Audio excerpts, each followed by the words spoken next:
काफ़ी अच्छा फंक्शन था जिसमें गवर्नर सिंध ने भी काफ़ी अच्छा अपना गाना जो पहले उन्होंने गाया था वो भी सुनाया।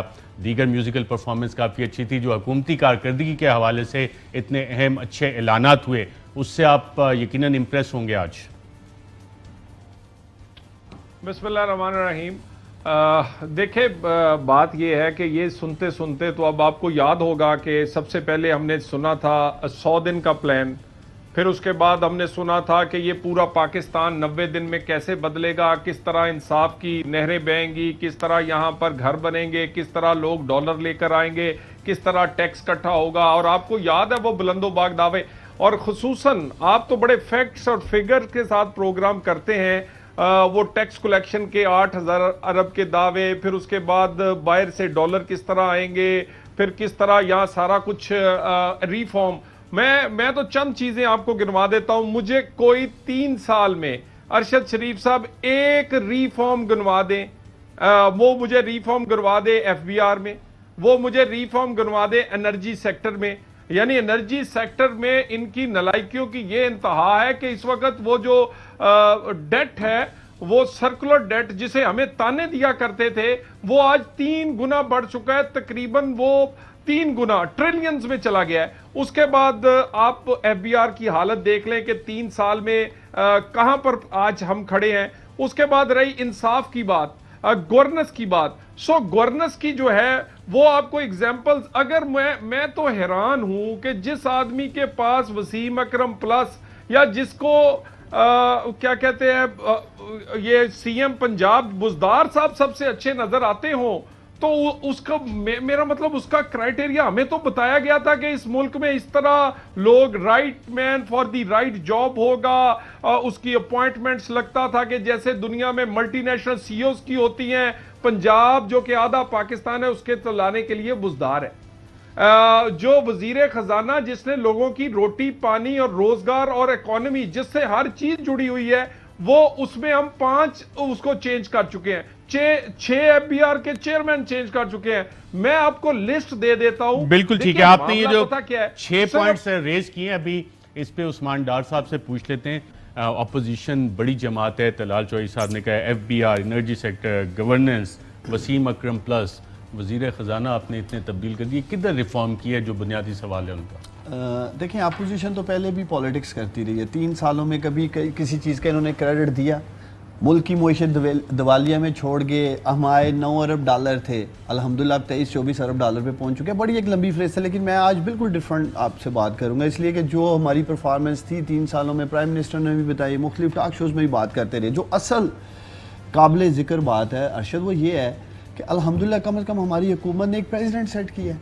हमारी परफॉर्मेंस बुरी है, अच्छी है, एवरेज है, बिलो एवरेज है, अबव एवरेज है, उस पर आप तनकीद कर सकते हैं, उस पर हम डिबेट कर सकते हैं। लेकिन सवाल ये है कि जो चीज़ें हमने कौम के सामने रखी हैं, हमें 5 साल के लिए मैंडेट मिला है। 3 सालों में 1.5 साल तो कोविड में चला गया, आपके सामने पूरी दुनिया में कोरोना पेंडेमिक रहा है। उसके बावजूद हमने जो कुछ अभी तक किया था और मुख्तलिफ एरियाज़ में किया, इकोनॉमी में जो हमारी मुआशत में कामयाबियाँ थी, हमने कौम के सामने सारे फैक्ट्स एंड फिगर्स रखे हैं।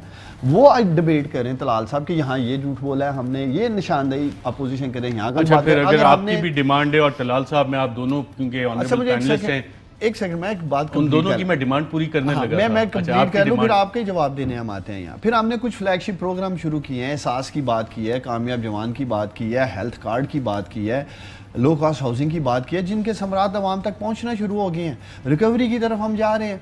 अब वो चीज़ें हम बात करते हैं। ठीक है, हमने कब कहा है कि चीनी 40 रुपए किलो कर दी है, या आटा 20 रुपए किलो कर दिया है, या ये जो बातें करें, यहाँ तो ये कहना हमने आवाम से कोई झूठ बोला है। कम से कम हम में इतनी अखलाकी कुव्वत और जुर्रत है पाकिस्तानियों कि हमने जो कुछ अभी तक किया आपके सामने रखा है, उस पर डिबेट करते हैं। चलें उस पर डिबेट करते हैं। क्योंकि दोनों पैनलिस्ट ने एक एक फरमाइश की है, तो मैं कोशिश करूँगा कि दोनों की फरमाइश पूरी करें। प्राइम मिनिस्टर इमरान खान साहब, जो उस्मान डार साहब कह रहे हैं कि जी 3 सालों में हमने क्या किया, आज तकरीब में उन्होंने अपनी क्या कारकर्दगी आवाम के सामने रखी है, एक क्विक जायज़ा उसका लेते हैं। आपको सुना 3 साल कारकर्दगी के अहम नुकात बता रहे थे, और जिस तरह हमारे पैनलिस्ट कह रहे हैं, तो हुकूमत में आने से पहले क्या वादे थे और दावे थे, उस पर भी एक नज़र डालते हैं। ये कभी उम्मीद ना रखना कि अगर इमरान खान का आपका प्राइम मिनिस्टर हो तो भागा फिर दुनिया में पैसे पैसे मांगते हुए मैं खुदकुशी कर दूंगा बजाय पैसे मांग। परवेज लाई जो इस पंजाब का सबसे बड़ा डाकू है। कितनी दफा नून लीग ने एमनेस्टी स्कीम दी है, कितनी दफा पीपल्स पार्टी ने दी है, क्या फायदा हुआ है पाकिस्तान को? सिवाय ये कि चोरों को मौका देते हो ब्लैक का पैसा वाइट करने के लिए। ये मैं आज कह रहा हूं, हम इसको नहीं मानते।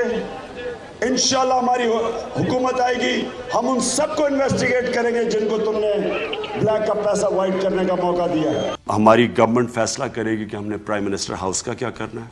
इसको हम कोई एजुकेशन इंस्टीट्यूट के लिए हम इस्तेमाल करेंगे। तहरीक इंसाफ की गवर्नमेंट जिस दिन स्वेरिंग इन होगी ना, वहाँ इस्लामाबाद में बुलडोजर खड़े होंगे, गवर्नर हाउस की दीवारें गिरा रहे होंगे। जो भी कहना जी कि मैं इंडिपेंडेंट लड़के और उसके बाद तहरीक इंसाफ के अंदर जाऊंगा, उनको आपने मुस्तरद करना है। इसलिए करना है कि ये है नजरियाती इलेक्शन, ये इंडिपेंडेंस का इलेक्शन नहीं है।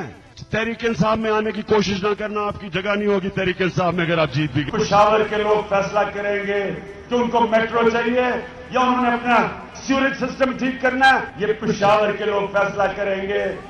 चीफ मिनिस्टर फैसला नहीं करेगा। आपकी 80 लोगों की कैबिनेट की फौज नहीं है, जो होनी चाहिए ज्यादा से ज्यादा 20 और 15 से 20 लोग होने चाहिए कैबिनेट। हमने वहां ये नहीं मुकानी सबसे करना, सबको हड्डी नहीं देनी। अच्छा जी क्योंकि मैंने खाना है तो चलो आप वो बाजार से लें, आप उधर खाएं, आप उधर खाएं, आप उधर खाएं। हम अपनी इंडस्ट्री की मदद करेंगे, हम बिजली और गैस के ऊपर टैक्स कम करेंगे। हम ये बिजली और गैस और डीजल ये महंगे नहीं करेंगे क्योंकि ये आम आदमी नीचे चला जाता है। जब तहरीक इंसाफ की हुकूमत पावर में आएगी, मैं आप सबसे वादा करता हूं कि मैं आपको इन पाकिस्तानियों से पैसा इकट्ठा करके दिखाऊंगा। क्या आप समझते हैं कि मैं भागा फिरूंगा कशकोल पकड़ के दुनिया से भीख मांगने के लिए, कर्जे लेने के लिए? नहीं, मैं अपनी वो किश्तियां जला दूं कि मैंने कोई किसी से कर्जे या भीख नहीं मांगनी। ये नहीं हो सकता कि आप पाकिस्तान के अंदर आप बैठ के आप पार्लियामेंट में भी आ जाएं, आप वजीर बने, आप मुल्क के फैसले करें और आपकी ड्यूल नेशनलिटी हो, ये नहीं हो सकता। सारा टैक्स अवाम के जरिए महंगाई करके इकट्ठा करते हैं, इसको कहते हैं जुल्म का निजाम। पेट्रोल के ऊपर 40% टैक्स लगता है। जब हुक्मरान करप्शन करता है वो आपके ऊपर टैक्स लगाता है, उसकी चोरी की कीमत आप महंगाई के जरिए अदा करते हैं। अब बिजली के ऊपर पहले 80% बढ़ा दी और इस महीने इन्होंने 70 अरब रुपए की ओवर बिलिंग की है अवाम को। जीएसटी ना दे, बिजली के बिल ना दे, गैस के बिल ना दे, मोटरवे के ऊपर टोल टैक्स ना दे। मेरा ये हक है आपसे कहना कि आपकी नाहली, आपकी करप्शन की कीमत मैं महंगी बिजली से क्यों दूं, इसलिए मैं अपना बिल जलाने लगा। जी नाज़रीन, आज 3 साल परफॉर्मेंस जो वज़ीर आज़म ने बताई और हुकूमत में आने से पहले के वादे, उस्मान डार साहब देखिए सफ़र कैसा है? सफ़र देखिए एक तो जो एक हकीकत है, 72 सालों की मिसमैनेजमेंट है अरशद इस मुल्क में। 72 सालों की मिसमैनेजमेंट, पूरा मेहनत के साथ अदारों को, मईशत को, मुल्क को तबाह किया गया। अब 3 साल में जो अभी तक किया, जिसमें मैंने आपको पहले कहा कि 1.5 साल एक मुश्किल 3 साल था मईशत को भी लेके कोरोना पेंडेमिक में। वो जो चीज़ें सामने रखी हैं, हमने ये नहीं अभी कहा कि बड़ा गोल्डन एरा है या हमने अपना मिशन कंप्लीट कर लिया है। अगले साल इंशाल्लाह ताला फिर हम आम के सामने रखेंगे, जो 1 साल में अगले अचीव करेंगे फिर कौम के सामने रखेंगे, आखिरी साल भी रखेंगे। और देखें फाइनली हमारी परफॉर्मेंस का फैसला अवाम ने करना है। इस टॉक शो में बैठ के अरशद शरीफ के साथ उस्मान डार या तलाल चौधरी ने नहीं करना है। अगर हम हालिया इंतखाबात देख लेते हैं, चलें कश्मीर इलेक्शन को ले लें, सियालकोट जो अभी इलेक्शन एक हुआ है बाई इलेक्शन, उसको ले लें, तो लोग तो वोट कर रहे हैं पाकिस्तान तरीके इंसाफ को। अगर जो इलेक्शन हारे भी हैं बाई इलेक्शन, उसमें भी वोट बैंक हमारा ऊपर गया। तो ये कहना कि शायद ये जो सब कुछ हमने दिखाया है या जो अपोजिशन कह रही है जी फिगर फजिंग है, झूठ बोल रही है, इवन चले मैं वोट पे नहीं आता, मैं तलाल चौधरी से सवाल रखता हूँ, पूछिएगा। एक तरफ चलो वोट की ये बात करती हैं जी, वोट ये पता नहीं कैसे ले लेते हैं, तो लोग भी तो इनके पीछे बाहर नहीं आ रहे ना। अगर दूसरी तरफ ये कहते हैं जी ये हालात अभी ये शुरू होंगे, तलाल साहब ये केसट नून लीग वालों ने फिट की हुई है, तो इनसे पूछने वाली बात है कि लोग भी बाहर नहीं आते। मनारे पाकिस्तान में ये जलसा कॉल करते हैं, तख्ते लाहौर के खुद को ये वारिस कहते हैं और लाहौरी ही इनका धड़न तख्ता कर देते हैं। जी तलाल चौधरी साहब, आपने हुकूमती परफॉर्मेंस भी देखी, वादे भी देखे और उस्मान डार साहब का हुकूमती पॉइंट ऑफ व्यू भी, इस पर आपको एतराज़ तो यकीनन नहीं होगा कोई? मेरे ख्याल अरशद शरीफ साहब इतराज करना ही नहीं चाहिए। जो आपने टेपें चलाई हैं, अगर मैं डार साहब की जगह होता ना, यकीन करें तो मैं आपसे माजरत करके ना तो शो से चला जाता।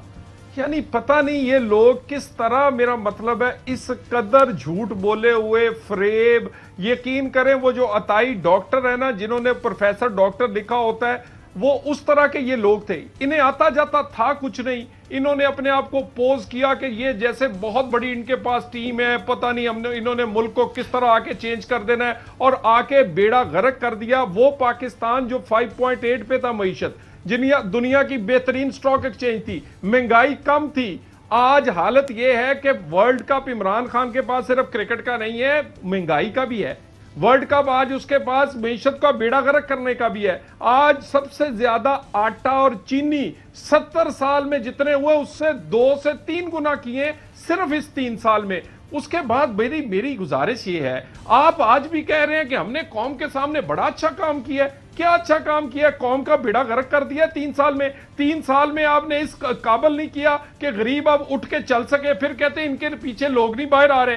2 अल्फाज में इनका अहाता किया जा सकता है, नालायक और नाअहल, झूठ और लूट। बस ये टोटल 3 साल का खुलासा है। जहां से शुरू करें मैं बता देता हूं, एक धेले, एक रिफॉर्म नहीं, एक धेले का काम नहीं, और अगर तस्वीरें लगाई हैं तो वो भी इंडिया की।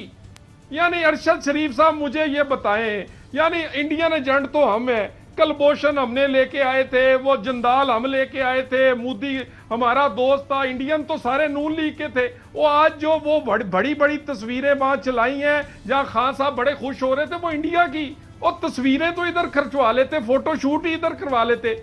मेरा मतलब ये तो हालत है। सो बात ये है, बाकी ये जो भी कहे, ये तस्वीर आप कौन सी जिक्र कर रहे हैं तलाल चौधरी साहब? किन तस्वीर का जिक्र करें, किधर छपी हैं, ये किसने छापी ये हैं?